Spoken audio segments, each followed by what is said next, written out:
بسمہ اور عاصم کی شادی بخیر و عافیت ہو جاتی ہے۔ اب بسمہ خود تو رخصت ہو کے عاصم کے گھر چلی جاتی ہے، لیکن اس کا دل اپنی بیٹی نشوہ کے لیے بہت زیادہ پریشان ہے، اور اندر ہی اندر ایک عجیب سا کھٹکا بھی ہے کہ بختیار نے جو اتنے آرام سے میری اور عاصم کی شادی کے لیے ہاں کہہ دی ہے اور سب کچھ اتنے پرسکون طریقے سے ہو گیا ہے، تو کہیں اس کے پیچھے بختیار کی کوئی سازش تو نہیں۔ بسمہ کو یہی ٹینشن ہے کہ بختیار کی جو بھی سازش ہے کم سے کم نشوہ اس سے محفوظ رہے، لیکن بسمہ یہ نہیں جانتی کہ بختیار نشوہ کے ساتھ بہت برا کرنے والا ہے۔ نشوہ کو کچھ اس طرح سے ٹریپ کرنے والے ہیں کہ بسمہ جو اپنی زندگی میں خوشیاں لانے کے لیے عاصم کے گھر گئی ہے،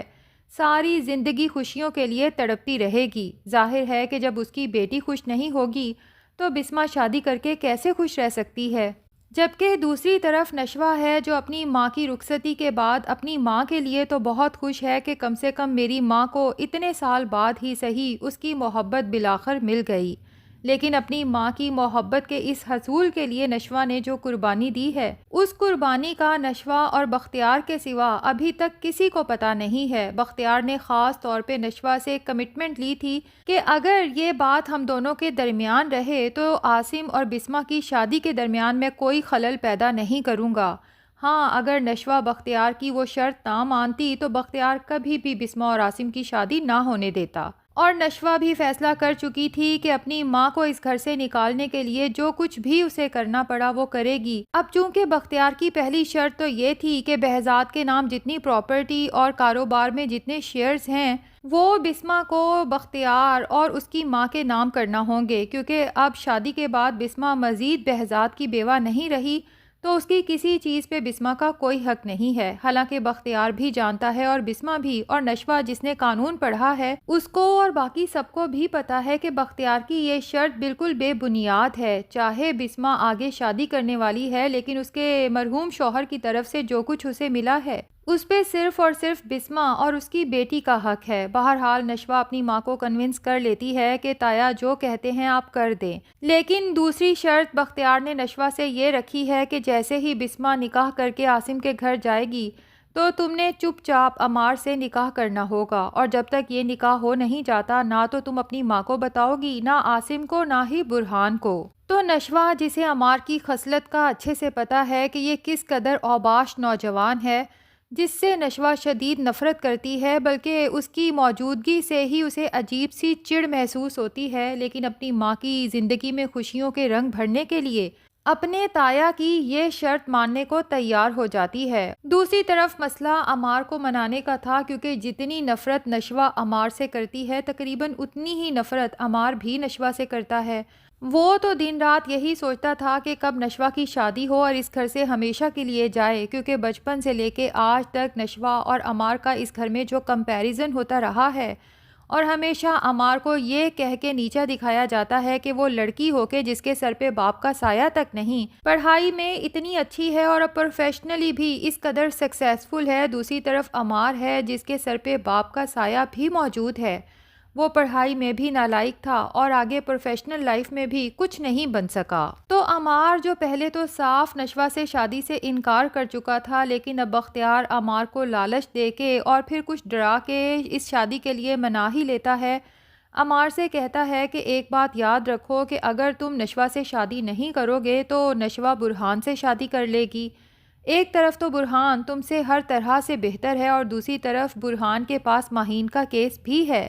جو ابھی تو میں نے اپنی سورسز لڑا کے بند کروا دیا تھا، لیکن برہان چاہے تو کبھی بھی اسے ری اوپن کروا سکتا ہے۔ جبکہ نشوہ اگر تمہاری بیوی ہوگی تو ظاہر ہے کوئی بھی بیوی اپنے شوہر کو جیل کی سلاخوں کے پیچھے نہیں دیکھنا چاہتی، اور پھر عمار کو لالچ دیتا ہے کہ تمہیں اس زندگی میں چاہیے ہی کیا، یہ برانڈڈ کپڑے، جوتے اور دوستوں کے ساتھ عیاشی، میں تمہیں اس سب سے ڈبل دے سکتا ہوں اگر تم نشوہ سے نکاح کے لیے چپ چاپ راضی ہو جاؤ۔ عمار ایک طرف تو یہ لالچ اور دوسری طرف ماہین کے کیس کے خوف سے اپنے باپ کی بات ماننے کو مجبور ہو چکا ہے۔ اب بختیار تو یہ سوچ سوچ کے خوش ہے کہ میں بہت بڑی چال چلنے والا ہوں جس کی کانوں کان کسی کو خبر نہیں ہوگی اور سب کچھ میرے کنٹرول میں ہونے والا ہے، لیکن وہ نہیں جانتا کہ برہان چپ چاپ سب کچھ آبزرو کر رہا ہے۔ پہلے جب بختیار بسمہ اور نشوہ کو گاڑی میں لے کے صبح صبح نکلا تھا تو برہان نے نشوہ سے ہی پوچھا تھا کہ تم لوگ اتنی صبح کہاں گئے تھے؟ نشوہ کو حیرت ہوئی تھی کہ ہم تو اکثر ہی جاتے رہتے ہیں، لیکن برہان سر نے آج ہی کیوں پوچھا؟ جب ہم بابا کی تمام پراپرٹی اور شیئرز بختیار تایا کے نام لگانے گئے تھے۔ بہرحال چونکہ نشوہ نے بختیار سے وعدہ کیا ہے اس لیے برہان کو کچھ بھی نہیں بتاتی، اسے کہتی ہے کہ یہ ہمارا پرسنل میٹر ہے، ہم کہاں جاتے ہیں یا کب جاتے ہیں آپ کو ہم پہ اتنی نظر رکھنے کی ضرورت نہیں ہے۔ لیکن اب جب بسمہ کی رخصتی کے بعد برہان نشوہ کو زاروں قطار روتے دیکھتا ہے تو اس کی چھٹی حس کہتی ہے کہ کچھ نہ کچھ ایسا ہے جو نشوہ سب سے چھپا رہی ہے۔ اسی لیے ٹیرس پہ پہنچ جاتا ہے اور نشوہ کی آنکھوں میں آنسو دیکھ کر کہتا ہے کہ کون ہیں آپ؟ میں تو آپ کو جانتا تک نہیں، کیونکہ جس نشوہ کو میں جانتا ہوں اس کی ڈکشنری میں مایوسی کا، اداسی کا لفظ ہے ہی نہیں، اور پھر آج تو رونا بنتا ہی نہیں جبکہ آپ کی خواہش پوری ہو چکی ہے۔ بسمہ آنٹی کو ان کی محبت مل چکی ہے۔ برہان نشوہ سے اگلوانا چاہتا ہے لیکن نشوہ برہان کو کچھ بھی نہیں بتاتی، وہاں سے چلی جاتی ہے اور اسے صاف کہہ دیتی ہے کہ جب کسی اور کو میری فکر نہیں ہے، میں یہاں اداس کھڑی کب سے رو رہی ہوں، جب کوئی اور مجھے پوچھنے نہیں آیا تو مجھے یہ سمجھ نہیں آتی کہ آپ یہاں کیوں آئے ہیں، آپ کو میری اتنی فکر کیوں ہے؟ اب جانتے تو دونوں ہی ہیں، نشوہ بھی اور برہان بھی، کہ دونوں ایک دوسرے سے محبت کرنے لگے ہیں، لیکن برہان فی الحال اپنی محبت کا اظہار نہیں کرنا چاہتا اور نشوہ کو یہ لگتا ہے کہ ہو سکتا ہے میں جسے محبت سمجھ رہی ہوں وہ محض ہمدردی ہو۔ نشوہ خود تو برہان سے محبت کرتی ہے لیکن نشوہ کو یہ لگتا ہے جیسے برہان اور فریال نہ صرف ایک دوسرے کو چاہتے ہیں بلکہ ایک دوسرے کو کمپلیمنٹ بھی کرتے ہیں۔ دوسری طرف بختیار اپنی ماں سے کہتا ہے کہ کل ہم نے بسمہ کے ہاں جانا ہے پوری تیاری کے ساتھ۔ اس کی ماں حیران ہو کے بختیار سے کہتی ہے کہ کسی نے تم پہ جادو تو نہیں کر دیا، جبکہ بختیار کہتا ہے کہ میرے اوپر کوئی جادو نہیں کر سکتا ماں جی، کیونکہ میرے پاس ہر جادو کا توڑ موجود ہے۔ اور ادھر فریال جو برہان کے جواب کے انتظار میں تھی، کیونکہ اس کی ماں قدسیہ نے اسے بتا دیا تھا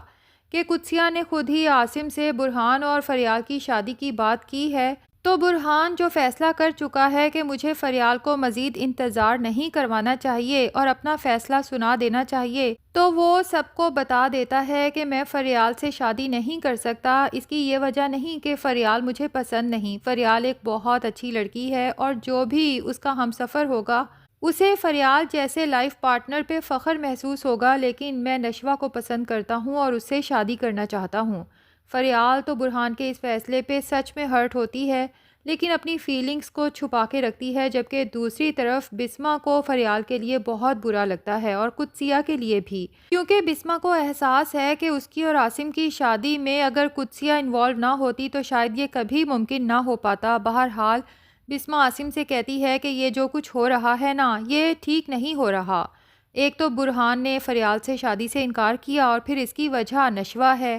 جبکہ عاصم بسمہ کو سمجھاتا ہے کہ تم کیا چاہتی ہو کہ بختیار اپنے اس نالائق نکمے بیٹے عمار کے ساتھ نشوہ کی شادی کر دے اور پھر نشوہ کی ساری زندگی ویسے ہی گزرے جیسی تمہاری گزری ہے؟ تو بسمہ عاصم سے کہتی ہے کہ نشوہ کی شادی کسی بھی اچھے انسان سے ہو سکتی ہے، بہرحال مجھے اتنا پتہ ہے کہ نشوہ عمار سے کبھی شادی نہیں کرے گی کیونکہ وہ اسے سخت ناپسند کرتی ہے اور عمار بھی نشوہ کو پسند نہیں کرتا، وہ بھی اس شادی کے لیے کبھی راضی نہیں ہوگا۔ تو ناظرین اب دیکھنا یہ ہے کہ بختیار جو خاص طور پہ بسمہ اور عاصم کے گھر آ رہا ہے اپنی ماں کے ساتھ، کہیں وہ یہی بیڈ نیوز سنانے تو نہیں آ رہا کہ تمہاری رخصتی کے فوراً بعد میں نے نشوہ اور عمار کا چپ کر کے نکاح کر دیا ہے۔ ہاں البتہ اب شادی کے باقی سارے فنکشن خوب دھوم دھام سے کرنے کا فیصلہ کیا ہے، اسی لیے آپ لوگوں کو انوائٹ کرنے آیا ہوں۔ تو ناظرین کیا لگتا ہے کیا نشوہ ایسی بیوقوفی کبھی بھی کرے گی کہ کسی کو بھی بتائے بغیر چپ چاپ عمار سے نکاح کر لے؟ تو ناظرین آپ کو آج کی ایپیسوڈ کیسی لگی کمنٹس میں ضرور بتائیں، ویڈیو پسند آئی ہے تو لائک اور چینل کو سبسکرائب بھی ضرور کر لیں۔